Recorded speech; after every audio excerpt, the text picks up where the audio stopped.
Assalamualaikum warahmatullahi wabarakatuh. Oke anak-anak, untuk kali ini akan saya jelaskan tentang materi kalor.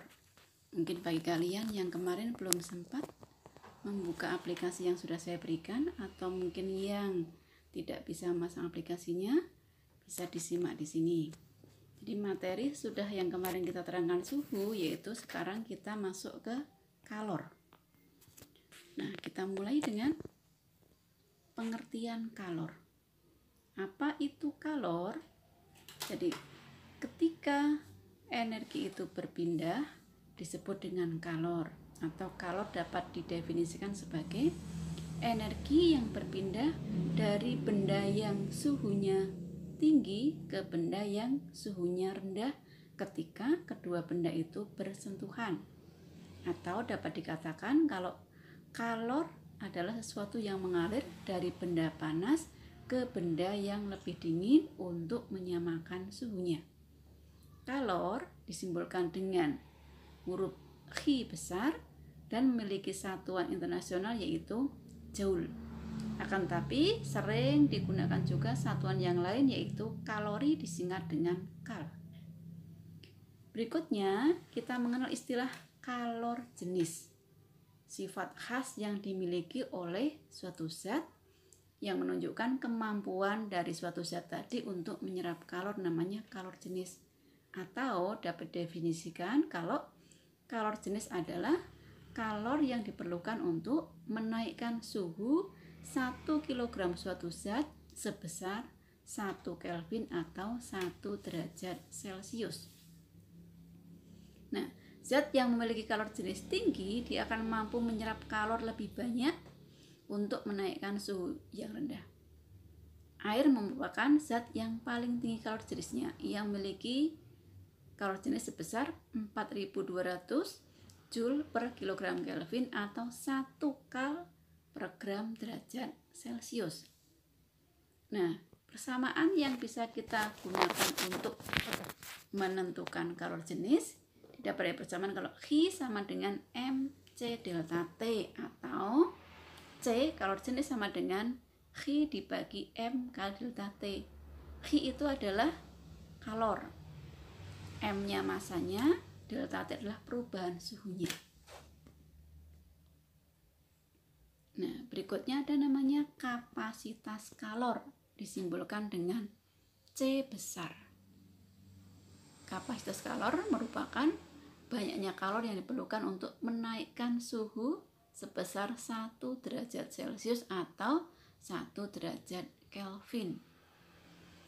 Nah, hubungan antara kalor jenis dengan kapasitas kalor, jadi C besar akan sama dengan M kali C kecil, atau kapasitas kalor sama dengan massa dikalikan kalor jenis benda. Sehingga C sama dengan Q dibagi delta T, atau kapasitas kalor sama dengan kalor dibagi dengan perubahan suhunya dengan satuan Joule per Kelvin. Kemudian berikutnya ada peristiwa pertukaran kalor. Nah, ketika benda yang suhunya tinggi atau lebih panas dicampur dengan benda yang suhunya rendah, akan terjadi pertukaran kalor. Jadi artinya akan mengalir energi dari benda yang suhunya tinggi menuju ke benda yang suhu rendah, atau dapat dikatakan kalau benda yang suhunya lebih tinggi akan melepaskan kalor dan diterima oleh benda yang suhunya rendah, maka namanya pertukaran kalor. Nah, di sini berlaku asas Black bahwa kalor yang dilepas sama dengan kalor yang diterima. Q yang dilepas sama dengan Q yang diterima. Jadi kalau tadi kita punya persamaan Q sama dengan MC delta T, maka M1 C1 delta T1 sama dengan M2 C2 delta T2. Nah, 1 itu kita anggap sebagai benda yang suhunya tinggi yang melepas, sedangkan simbol 2 untuk benda yang suhunya rendah atau yang menerima kalor. Nah, dalam hal ini juga terjadi istilah perubahan wujud.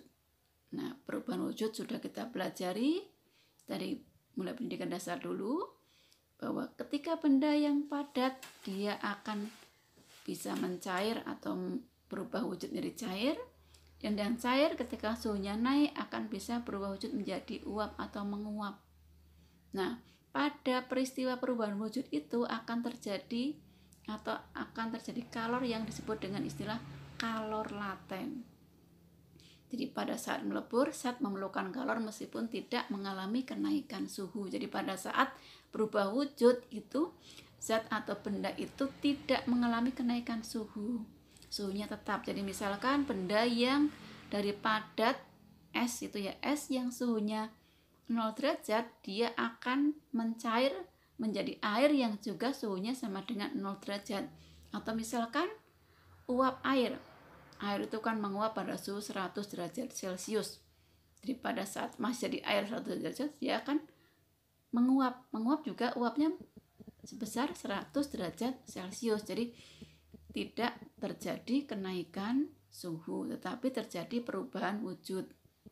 Nah, di sini kalor yang terjadi ada namanya kalor laten, sehingga kalor pada saat perubahan wujud sama dengan massa dikalikan dengan kalor latennya atau kalor lebur dan kalor bekunya.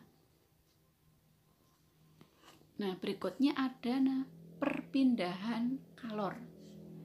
Nah, ketika kita melihat dua buah gambar di sini, ada gambar orang sedang menyetrika. Nah, saat menyetrika itu kan terjadi perpindahan kalor, mungkin mulai dari sumber listriknya, kemudian ke setrikanya. Dari setrika dia akan berpindah ke pakaian yang di setrika, dan juga setrika tadi kan menimbulkan panas yang juga akan diterima oleh orang yang menyetrika tadi. Nah, di sebelahnya ada gambar sedang memasak air. Peristiwa memasak air itu bisa terjadi perpindahan kalor dari sumber apinya ke logam pancinya, dan juga pada air yang sedang dimasak. Nah, ketika kita berada di dekat perapiannya, juga terjadi perpindahan kalor dari api tadi ke tubuh kita. Ada 3 jenis perpindahan kalor, yaitu konduksi, konveksi, dan radiasi. Perpindahan kalor konduksi itu biasa terjadi pada benda yang berasal dari logam. Konduksi dari kata konduktor, berarti yang bisa menghantarkan kalor, maka biasanya terjadi pada benda-benda yang logam. Perpindahan kalor konduksi itu perpindahan kalor yang tidak disertai dengan perpindahan partikel penghantarnya. Jadi yang berpindah itu hanya panasnya, tanpa partikel-partikelnya tidak ikut berpindah. Nah, laju kalor konduksi atau besarnya kalor yang terjadi pada peristiwa konduksi disimbolkan dengan huruf H sama dengan Ka delta T per L. K itu bergantung pada jenis logamnya atau konduktivitas termal bahannya. Jadi bahan yang berbeda misalkan antara besi, kemudian perak, mungkin emas, atau mungkin kuningan, itu memiliki konduktivitas yang berbeda-beda. Kemudian juga bergantung pada A, luas permukaan yang dilewati atau yang terkena panas tadi. Kemudian perbedaan suhu antara benda di awal sampai dengan yang di sebelah akhirnya. Kemudian yang kedua, konveksi atau perpindahan kalor disertai dengan perpindahan partikel-partikel zatnya. Jadi partikel-partikel zatnya itu ikut mengalir bebas, disebut konveksi bebas. Nah, contohnya apa? Tadi yang contoh gambar yang kedua. Nah, air di dalam panci itu dia mengalami perpindahan kalor konveksi.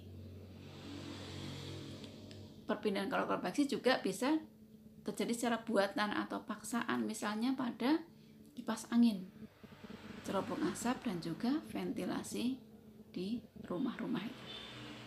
Besarnya laju kalor konveksi H sama dengan HA delta T. H itu berarti tetapan konveksi tergantung pada bahannya atau yang sedang terjadi di situ atau yang berpindah di situ. Jadi itu kayak kalau tadi konduksi adalah K, di sini adalah H, tetapan konveksinya. satuannya sama, joule per sekon. Yang ketiga adalah radiasi atau pancaran. Radiasi merupakan peristiwa pemancarnya panas dari suatu benda dalam bentuk gelombang elektromagnetik. Jadi radiasi terjadi pada gelombang elektromagnetik. Yang termasuk gelombang elektromagnetik itu apa saja? Nah, contohnya adalah salah satunya cahaya matahari. Cahaya matahari itu bisa sampai ke bumi itu tanpa melalui perantara. Jadi gelombang elektromagnetik adalah gelombang yang merambat tanpa memerlukan medium atau tanpa perantara. Maka energi total yang dipancarkan oleh suatu permukaan benda itu akan bergantung paling banyak pada apanya? Pada suhunya. Jadi semakin tinggi suhunya itu maka besarnya radiasi kalornya juga semakin besar, karena persamaan pada radiasi itu sama dengan E sigma AT pangkat 4. Jadi suhunya itu dalam satuan Kelvin dipangkatkan 4. Sedangkan apa itu E? E adalah emisivitas benda, yaitu ukuran yang menunjukkan besar pemancaran energi kalor suatu benda dibandingkan dengan benda hitam sempurna. Jadi benda yang memiliki sifat menyerap panas dan juga pemancar sempurna adalah benda hitam sempurna yang memiliki emisivitas E sama dengan 1. Sigma adalah tetapan Boltzmann, A adalah luas permukaan benda yang terkena panas radiasi tadi. Nah, berikutnya di sini ada beberapa latihan soal, mulai dari apa itu perpindahan kalor konveksi, bisa dikerjakan, bisa dilihat di situ dari apa yang sudah dipelajari tadi. Kemudian yang kedua ada tentang contoh konveksi paksaan yang bukan konveksi alamiah.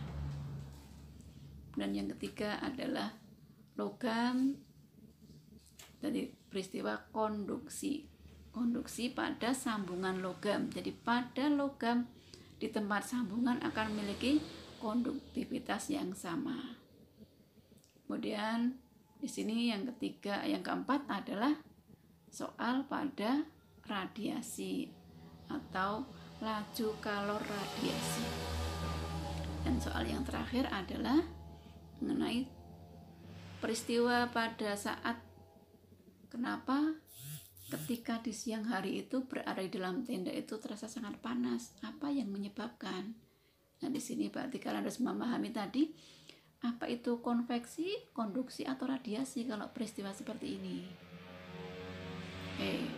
Latihan-latihan bisa dikerjakan sendiri, bisa dicari sendiri soal-soal yang berhubungan dengan materi kalor. Nah, demikian apa yang bisa saya terangkan pada kali ini. Saya akhiri. Wassalamualaikum.